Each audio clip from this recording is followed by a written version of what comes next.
Today on Live Daily News, the San Angelo Chamber of Commerce named its Citizen of the Year, but it's really, just like many years in past, Citizens. San Angelo Live received exclusive video of yesterday's crash involving that robbery suspect and another update for this year's San Angelo Rodeo. I'm Joe Hyde, and we're kicking things off with an interview about Angelo State University's new Grad Quest program. Doctors Gina Heap and Kinsey Hansen join us to break down how this initiative supports graduate students. And also we talk about teaching teachers how to be teachers. But first, here's a word from Jim Bass Ford and Carpet Tech. It's time. It's truck month at Jim Bass Ford. So it's time for you to save thousands, like $6,000 off a new 24 Ford Bronco. Are you serious? I'm real serious. Get $6,000 off a new Ford Bronco. But this won't last forever. Hurry down to Jim Bass Ford, Houston Hart and Arden Road, or 24/7 at bassbots.com. When I was at work and my daughter called and said, "Mom, there's water in the basement." There was quite a bit of water in our carpet. There's water coming out your front door. And I saw water coming out of the garage closet. I called Carpet Tech. I really felt like I was being treated professionally and personally and friendly. They came in, they said, "Don't worry about this. We're going to get it taken care of." I think what matters the most to me is that I feel comfortable and that I can trust them.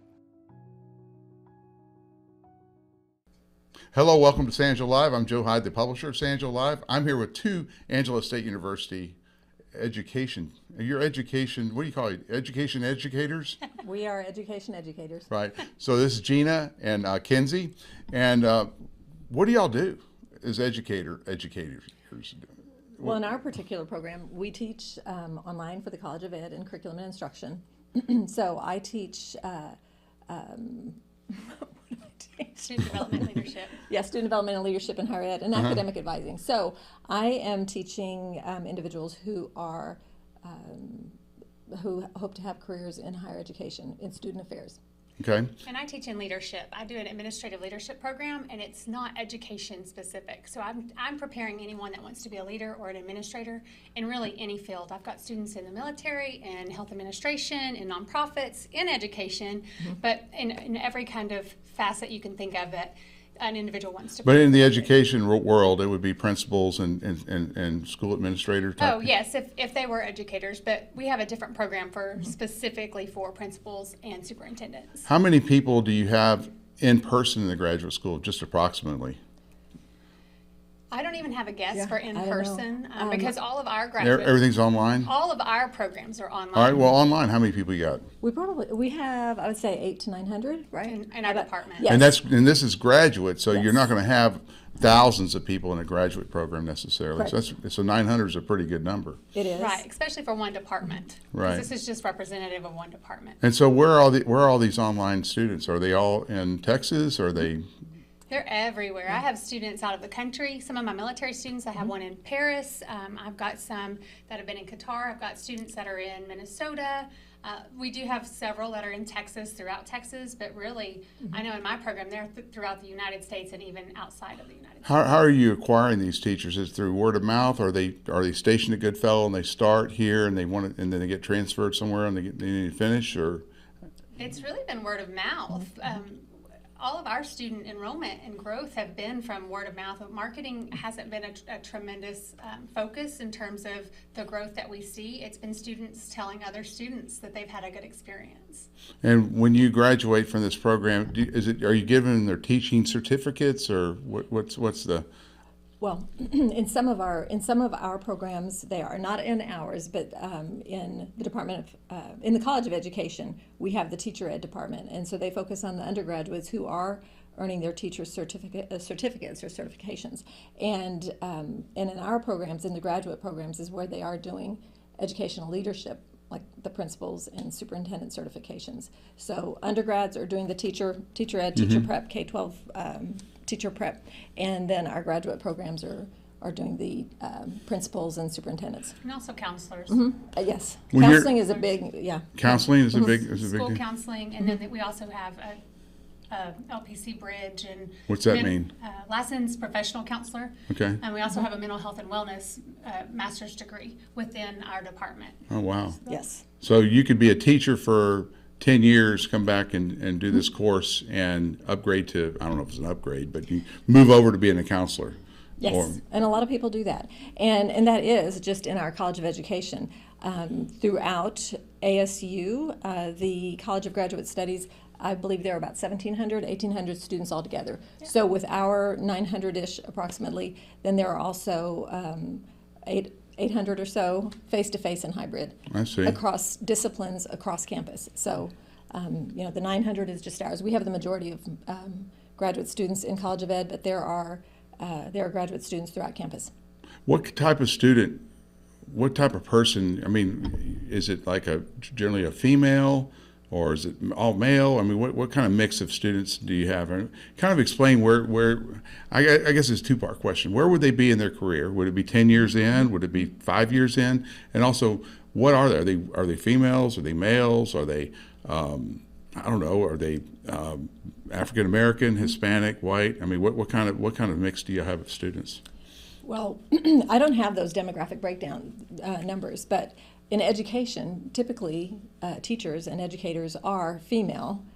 So I would say the majority of our students are female, but across the board, across all master's programs, whether it's an MBA or anybody beyond the College of Ed, I don't know if I don't know where the demographic breakdown is. In my program, I see, I would say I probably have maybe 75% female, 25% male, maybe 60-40, and then the diversity it spans it's a very diverse group of students. I've got, students that are entering their careers in entry-level positions that want to move into leadership, and I have students who have been in the profession for 25 years or more with vast experience but are wanting promotions or wanting to extend their leadership skills, and that ranges from all types of cultures and diversities. It's a very diverse program. Right. So if you have older students, like 35, 45 years old, they have different needs than like a 18 to 20-year-old undergrad, I would think. Yes. So, absolutely. so you have programs for that too, right? Yes, we do. Like you said, they are older, so they are non-traditional students, and they're non-traditional automatically if they're learning online. And when you say non-traditional, it's not the kid that just got out of Central High School and is living in a dorm. Correct. Yeah. Correct. It's not an 18 to 22-year-old face-to-face undergraduate.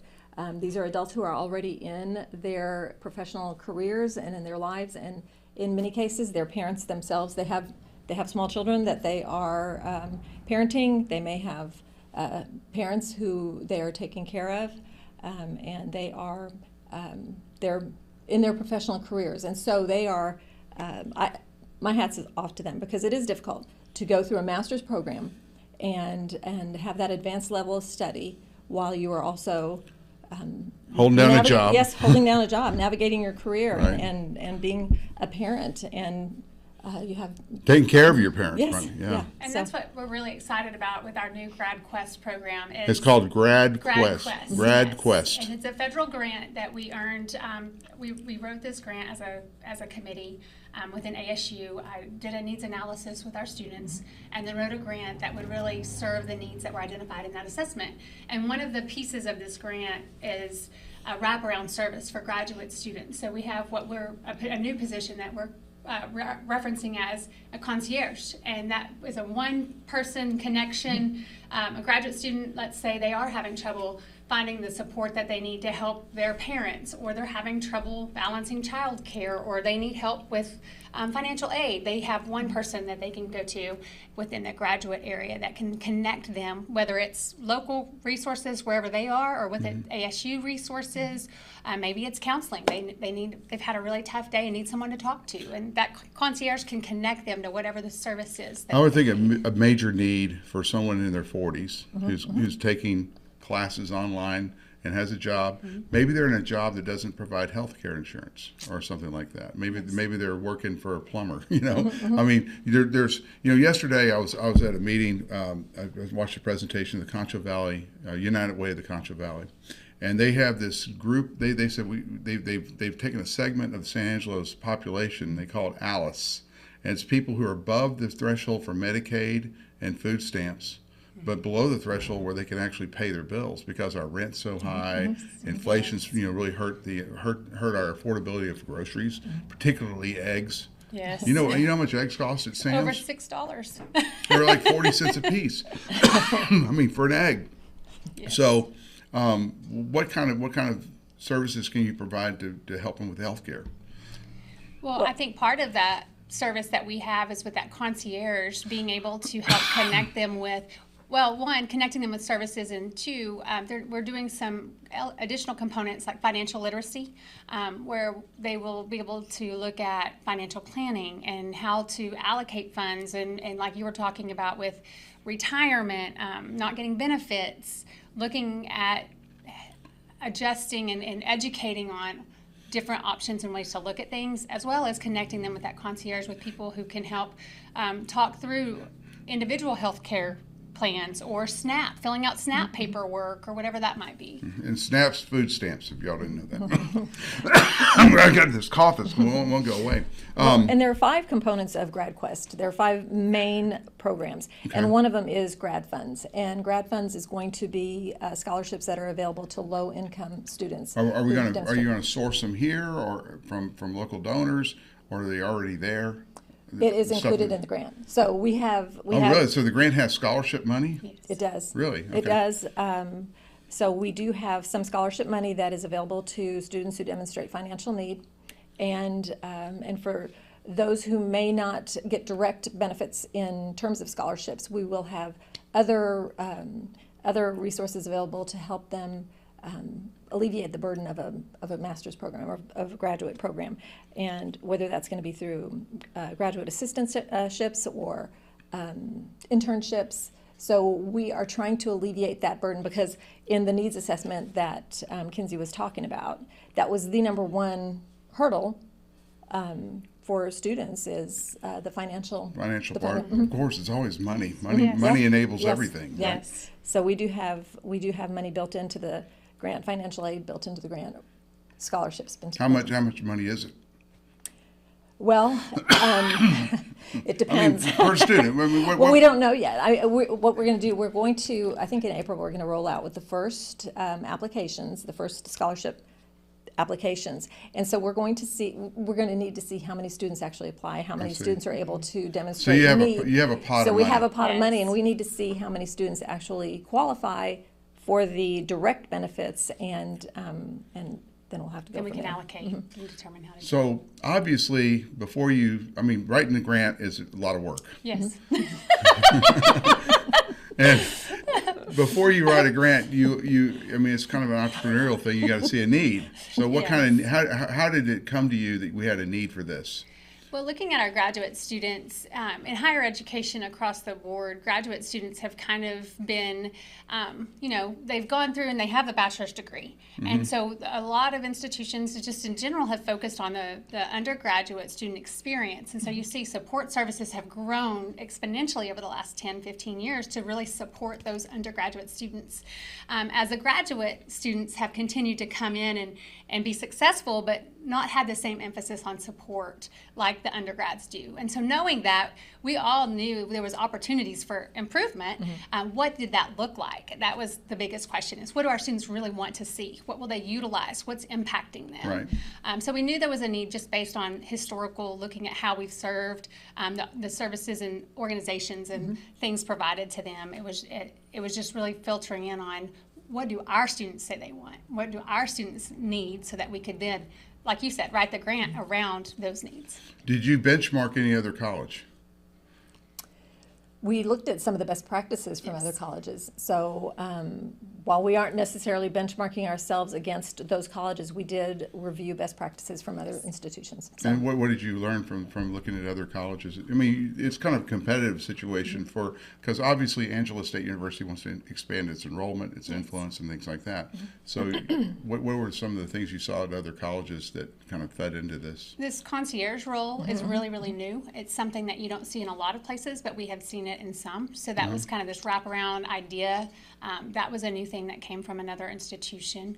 Our our orientation. We knew we wanted to do some work on that, but we looked at other institutions and what they were doing with their graduate orientation to really expand and give us a baseline of what it could look like, what others are doing that is successful, so we can kind of take their ideas and then apply those to our students in our situation and make them better.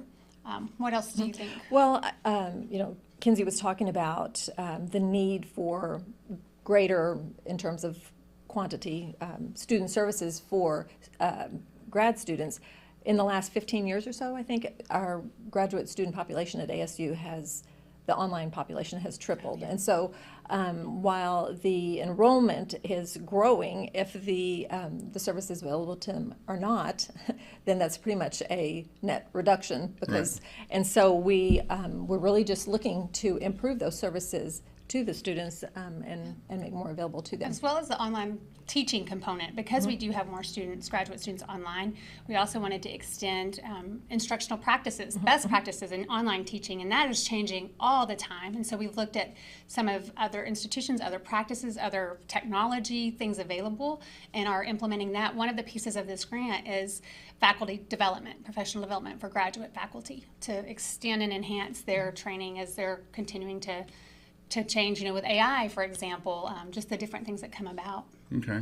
All right. So I'm going to ask y'all some questions about just being a teacher. Okay. Because it's in the news a lot. What do you think motivates most people, and you can talk undergrad or grad, to enter the field of education today? What do you think it is? It's passion. They want to make a difference. The individuals that I work with that are in education in any form or fashion, whether they're teachers or student services, they want to make a difference to their students, to their communities, because when they impact one student, it carries forward and it changes communities. And so the students that I see that are any kind of, related to an educational field, it's about the difference that they can make and the passion that they have for service. You said something about like a teacher can change a community. Yes. Like when I went to Katy High School back in back when we had cavemen and stuff back then. But I remember the teacher I remember most was Mr. Pepper, and he was my government teacher. I think I was a senior, and everything he taught me, I still remember to this day. Yes. So I think that's true for Mr. Pepper. Now I had some others, I don't remember who they are. The other one, I didn't know that I would ever be in a writing role when after I got out of the Air Force. Yes. And the person who taught me how to write was Mrs. McRoberts in my 9th grade English. And by the way, they have an elementary school named after her now. Oh, wow. So all my dead teachers have schools named after them. But that's a legacy. They're leaving. It is. They're leaving it.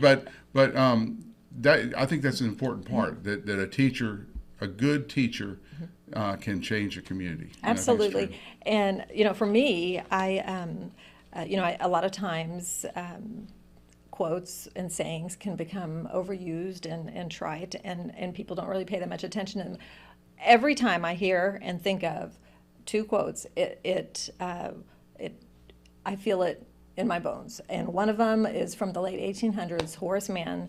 And I may get this wrong. I may not speak. Who was Horace Mann? He was considered the father of public education. Okay. And he was the Secretary of Education for the state of Massachusetts, I think, way back in the 1800s. One of the East Coast. Yes, one of them. But in one of his speeches to the Massachusetts legislature, he said, "Education, then, beyond all other devices of human origin, is the great equalizer of the conditions of man." And I do believe that. Yeah. I believe that when people become educated, it is what lifts them out of whatever situation they may be in, and it helps them. It is a great equalizer. And the other one is often at ASU when we have assemblies, and not even when we're in meetings, we hear that we are in the business of changing family trees. I believe that to my core, because not only are we helping the graduate students directly who are receiving the education, but we're helping their families. We're impacting their families in a positive way, whether it's their immediate family right now or the generations to come. So that's what I think drives all of us. That's General Hawkins, General Ronnie Hawkins. He says we change family at ASU. Trees. We change family trees, and when he's actually going toward that. It doesn't matter who you are, what color you are, what race you are, what culture you come from. If you're educated, you can rise above all of that. Right, and so we are in the business of changing family trees, and for this Grad Quest program, another goal or an objective for us is to make our graduate students feel just as much a part of our RAM family as every other student on campus, whether they're undergraduates, face-to-face, 18-year-olds, 20-year-olds, 50-year-olds. We want them all to feel as connected to our campus as anybody else, and so I think we're doing that. All right. Well, I wanted to get into that because teachers, the whole public education is under attack, and I wanted someone to explain to me the passion behind it, and I think I think y'all did a good job. Our teachers have done an amazing job. In San Angelo, I have 3 kids that go to SAISD, and I could not. When you say SAISD, it's San Angelo ISD. Yeah, San Angelo ISD. Otherwise, they might say it's San Antonio. And I can't possibly thank their teachers enough because Right. I look at what they are up against and the difference that they make every single day, knowing that it is not an easy job, but it is a lifetime impact. My kids talk about teachers just like you just did. Right. It is a lifetime impact, and thank you. That I'm grateful, forever grateful. Yeah. To all the teachers, not to me. Yes, I am forever grateful to all the teachers. Yes. Anyway, thank you for coming on the show today. Angelo State University. What's the office you're in? Online graduate studies? This grant is coming out of the College of Graduate Studies and Research. Okay, and so that sits on top of, and you have multiple colleges that feed into that. I see. Yep. Okay, all right, and we'll be back right after this. Whataburger, please print back the Monterey Melt. Message received. Print it on. The Whataburger Monterey Melt is back. What a burger! Into the news, the San Angelo Chamber of Commerce named Bob and Jean Ann Legrand their Citizens of the Year tonight at the Chamber's annual banquet. The Legrands have been long-term supporters of Angelo State University. Their philanthropy included the establishment of ASU's first athletic scholarship endowment in the late 2000s. They later funded major upgrades to the Legrand Sports Complex, including a $1.4 million donation in 2014 that enabled the Rams football team to play home games on their own campus for the first time ever. And that was a pretty big deal for Angelo State University. It really exploded their spirit and gave more gravitas to being an Angelo State University Ram. They also bought ASU's Jumbotron in that stadium. That's probably a little tidbit you didn't know. More recently, they contributed $2.4 million toward the Rambell Soccer Clubhouse and improvements at the Legrand Soccer Complex, inspired by their granddaughter, who was an award-winning soccer player there with the team. We captured the moment it happened on video. Let's take a look. Both Bob and Jean Ann love San Angelo, Angelo State University, and the Concho Valley. They respect the land and its history. Their home place, which is where Jean Ann grew up, the Legrand Headwater Ranch near Sonora, the Devil's River, all are testaments to protecting wildlife and the ranching and farming heritage that we all appreciate. Their quest for knowledge never ends, whether it's learning about wasting disease in deer, feral hog control, or water conservation. Jean Ann served a 3-year term on the Texas Parks and Wildlife White-tailed Deer Advisory Committee. They seek to understand and find answers to hard questions. They both enjoy the ranch and enjoy sharing it with their friends and family. As I said, Bob and Jean Ann love Angelo State. They're very proud of ASU, its growth, its economic impact on San Angelo and the Concho Valley, its sense of family, and emphasis on core values. Their commitment to ASU spans many areas and programs. In the early 2000s, they recognized the need for a space designated for alumni and visitors. That led to the Legrand Alumni and Visitor Center in 2003. That center today is a gathering place for Ram Jam, meetings, receptions, watch parties, ASU Outfitters Store, That facility is a hub for home football, former students passing through the city, and for anyone looking for ASU apparel. Let me tell you, Bob LeGrand loves sports. I'm not sure what he enjoys more, the competition or getting to know the student athletes and coaches. You'll see him in football, basketball, volleyball, soccer, baseball, any sporting event. And he always has some friends with him. Jean Ann loves sports too.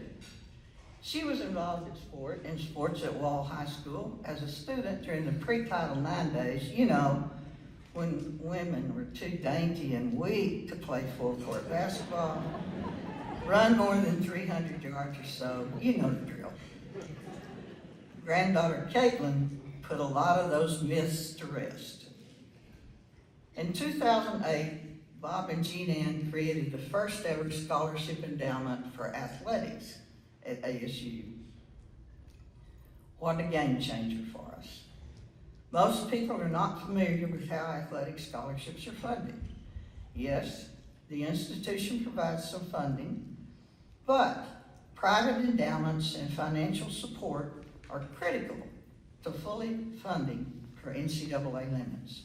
Without an arsenal of scholarship dollars, you're fighting a recruiting battle with limited resources, while those you're recruiting against have more ammunition. Bob and Jean Ann also understand the importance of quality facilities. In preparation for the 2009 NCAA National Track Meet, they provided funds for renovation for what was then the multipurpose sports complex. I remember the discussion about how that name came about. In 2014, they donated funds to upgrade that complex and purchase a video scoreboard so the Rams could play football in what is now LeGrand Stadium at First Community Field. Having those home football games on campus is huge. We had no presence at San Angelo Stadium. Playing on campus completely changed the atmosphere for our players, our coaches, fans, and students. Most recently, they donated funding for the LeGrands soccer complex, including a new clubhouse with all the bells and whistles that technology and planning can provide. Included in the renovations were a scoreboard, bleachers, and other upgrades that allow the soccer coaches to compete for quality recruits and a positive atmosphere for all involved, including fans.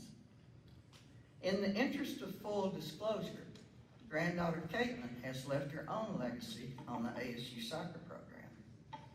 She had no idea her grandparents were involved in the facilities improvements until they were almost complete. Jean Ann and Bob were all in supporting her and her teammates during her ASU career. Whether it's those darn squawking rubber chickens, the Tide bottles full of pebbles, or the tutus on special game days.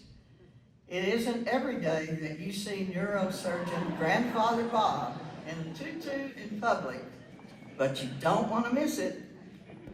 Jean Ann's passion and ASU spirit made quite an impression on visiting teams and fans, especially when she got her posse of friends that she stayed close to since high school involved in her shenanigans.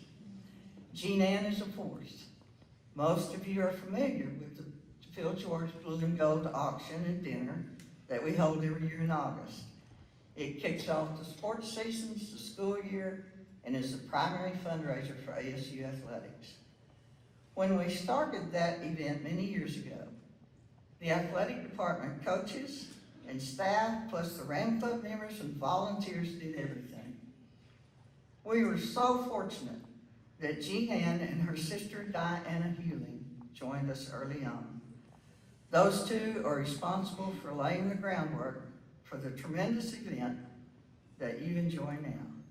Those two women, I want to tell you, they're dynamos.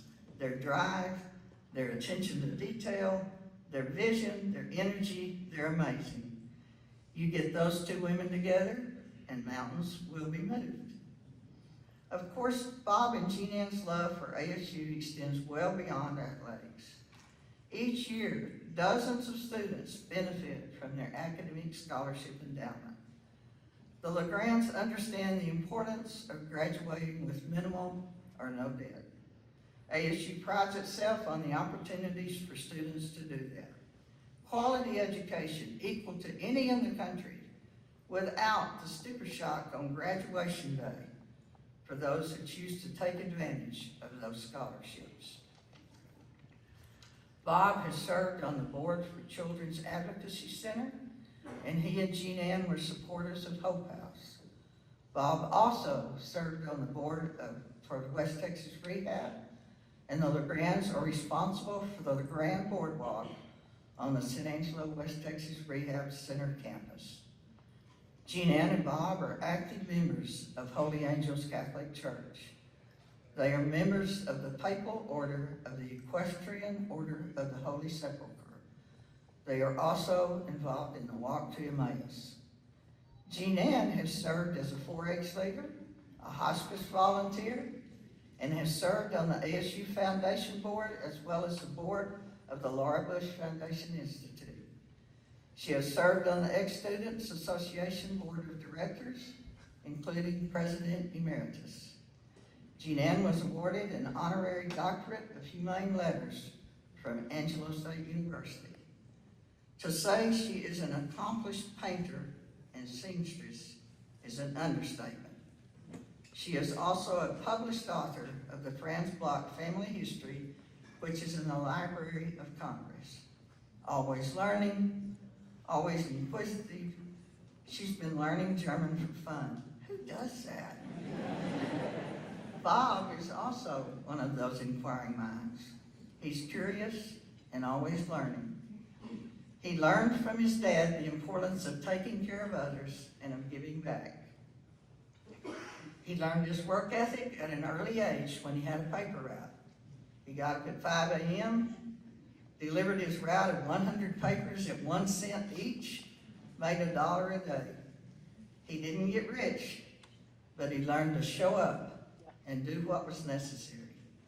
That lesson served him well when he came to San Angelo and started his neurosurgery practice. He was the only neurosurgeon in San Angelo from 1976 to 1992. He was on call 24 hours a day, 7 days a week. Think of those years. During his career, he brought many new techniques to San Angelo.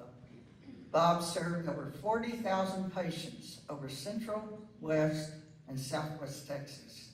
He is a diplomat of the American Board of Neurological Surgery, a fellow of the American College of Surgeons, a member of the American Association of Neurological Surgeons, the Congress of Neurological Surgeons, the Southern Neurological Association, the Texas Medical Association, the Texas Association of Neurological Surgeons, the American College of Surgeons, and the Alpha Omega Alpha Honor Society, Medical Honor Society.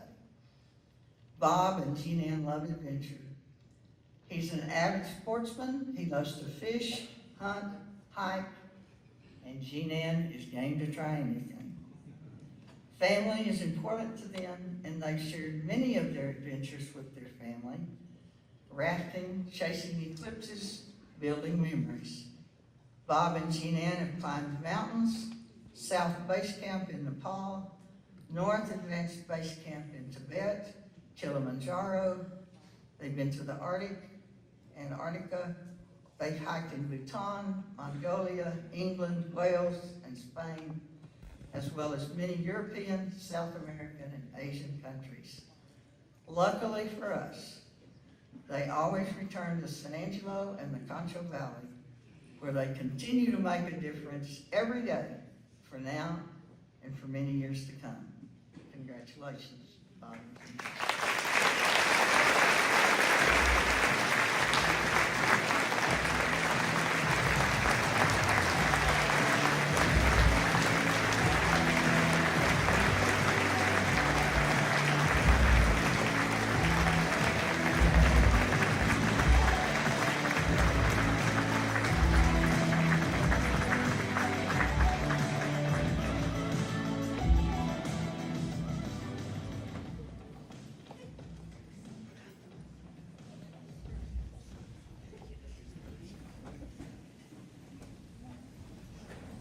I tell you what, there's some pretty sneaky people around here.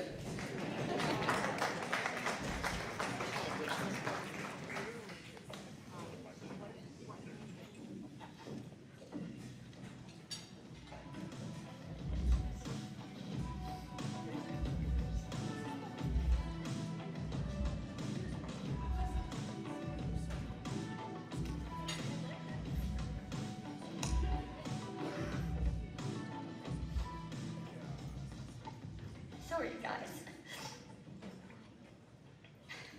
Somebody had to do some really big digging to find some of those pictures and to find whatever she said.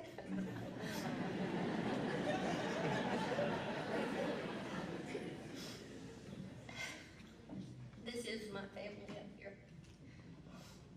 and I love them. And usually he's the one that's speechless. I'm speechless. And I never ever would have dreamed to ever receive this award. Because we've been blessed with health and good family, great parents, great community. San Angelo is the absolute best place to live. And yes, we've traveled a lot. But you know, when we get home, you know what we do? We take a deep breath and we smell the air and say, thank God we live in San Angelo.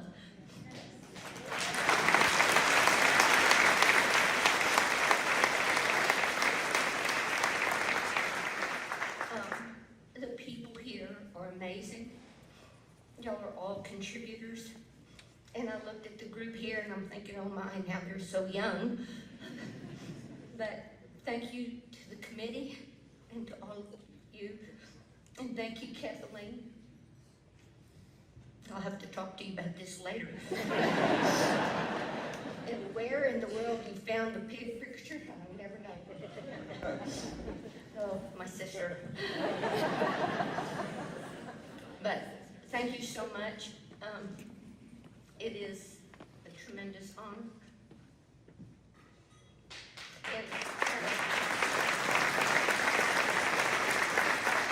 Give me that marching band. What an honor. There's so many deserving people. We really appreciate it. Thank you all so much. Thank you.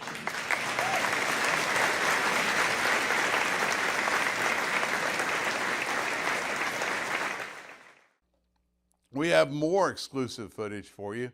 Today, San Angelo Live received exclusive footage of the crash yesterday at around noon.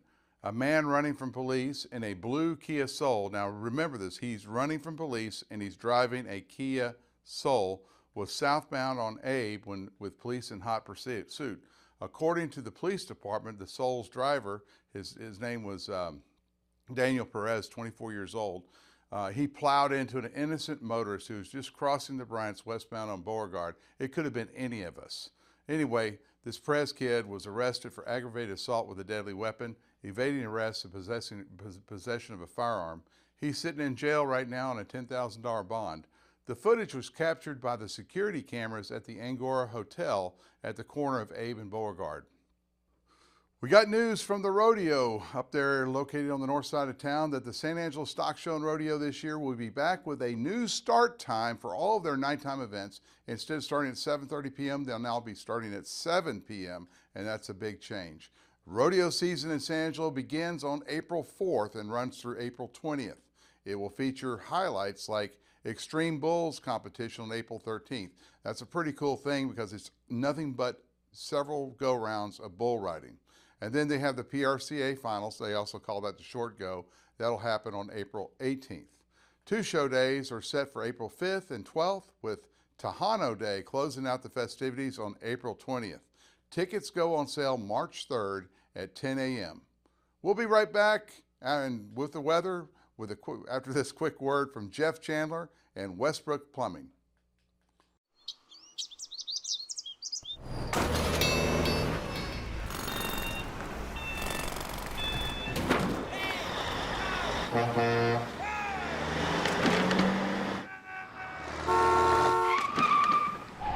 It's hard to believe how reckless some people can be and how hard they fight against real victims. You need a partner who consistently beats the giants and who will never, ever flinch.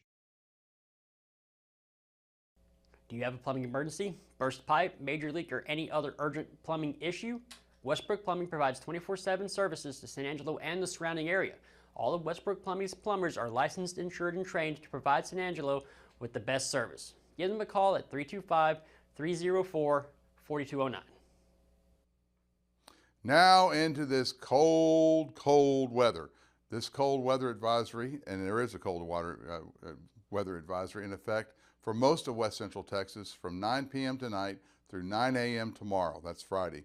Expect temperatures to drop into the teens with wind chills making it feel like as low as 5 to 15 degrees.